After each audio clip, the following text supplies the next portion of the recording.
तो मेरे दोस्त, ट्रांसफार्मर के बारे में मुख्य रूप से 7 से 8 बातें जो ऐसा हैं जिसके बारे में आप अच्छा से जान लेते हैं तो आप ट्रांसफार्मर के बारे में पूरा अच्छा से जानकारी हो जाएगा।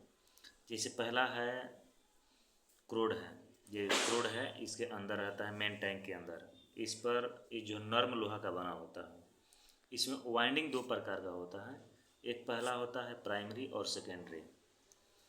और इस टैंक में वो रहता है, टैंक में क्या होता है कि नेफ्ता ऑयल भरा रहता है। लोग पूछते हैं, आपको इंटरव्यू में जाने पर पूछा जाएगा कि टैंक में ऑयल जो भरा रहता है किस लिए भरा होता है। तो पहला नंबर है कि ये ठंडा रखने के लिए। दूसरा है कि इसमें अगर स्पेस खाली रहता है तो ईडी करंट उत्पन्न होगा। तो ईडी करंट जो है करंट का विरोध करता है, इसलिए इसमें ऑयल भरा रहता है ताकि ईडी करंट न उत्पन्न हो। दूसरा नंबर हुआ आपका एक्सपेंशन टैंक, कंजर्वेटर टैंक या एक्सपेंशन। जो कंजर्वेटर टैंक है इसे एक्सपेंशन टैंक भी कहते हैं। तो ये क्या करता है कि ये मेन टैंक से कनेक्टेड रहता है, जो मेन टैंक से है कनेक्टेड है। इसमें आधा जो है ना ऑयल भरा रहता है, आधा खाली रहता है। क्यों खाली छोड़ते हैं?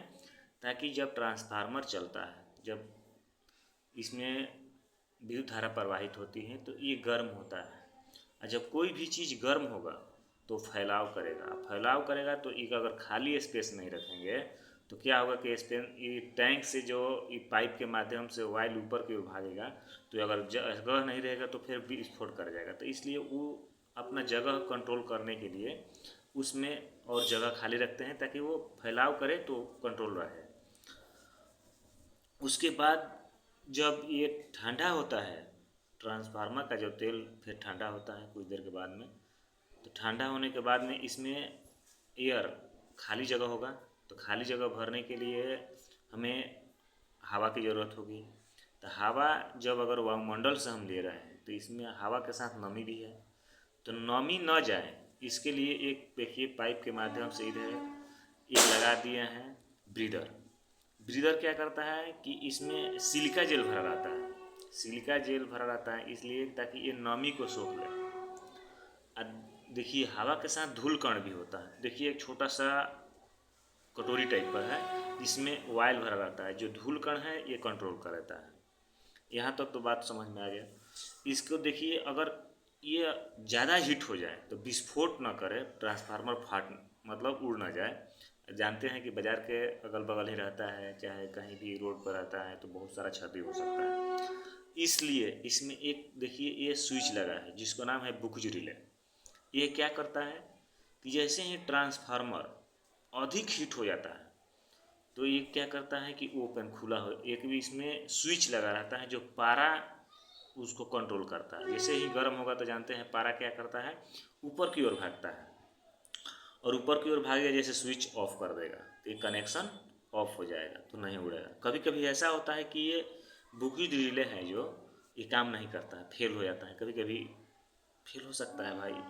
तो इसलिए इसके बाद में एक्सप्लोजन इवेंट ये जो क्या करता है कि ये जब काम न करे उस स्थिति में ट्रांसफार्मर न उड़े, इसलिए ये पाइप लगाया जाता है।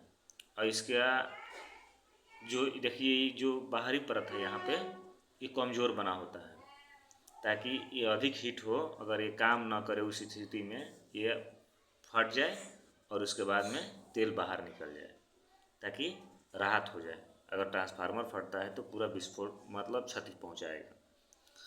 ट्रांसफार्मर को तेल को ठंडा करने के लिए देखे होंगे बाहरी टाइप पे जो पतला देखने से लगता है रेडिएटर की तरह, जो क्या करता है कि ये ऑयल हीट होता है तो ऊपर जाता है और फिर नीचे आता है।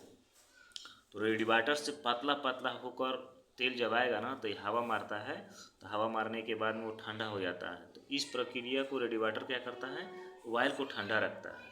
अब बड़े बड़े तो ट्रांसफार्मर में फैन लगा रहता है, लेकिन ऐसे छोटा मोटा जो हम लोग रोड पर गांव वाले ट्रांसफार्मर मिलता है उसमें फैन नहीं लगा रहता है, वो सिंपली रहता है छोटा सा। और इसके बाद में ट्रांसफार्मर में एक और आपको इंटरव्यू में पूछ लिया जाएगा कि जो मेन टैंक है, मेन टैंक इसमें मुख्य रूप से लेवल क्या रहेगा ऑयल का, तो इसमें पूरा फुल रहता है, ये पाइप के माध्यम से पूरा फुल करके यहाँ तक रखा जाता है। ठीक, थैंक यू मेरे दोस्त, इतना जानिएगा तो इंटरव्यू में आपका प्रॉब्लम नहीं होगा। और एक बात और ध्यान रखिएगा, आपको इंटरव्यूअर पूछता है कि प्राइमरी वायरिंग में न्यूट्रल मिलता है कि सेकेंडरी वायरिंग में, तो आपको कभी भी बोलना है सेकेंडरी वायरिंग में हमें न्यूट्रल मिलता है, जो वो स्टार कनेक्शन होता है, प्राइमरी वायरिंग डेल्टा कनेक्शन।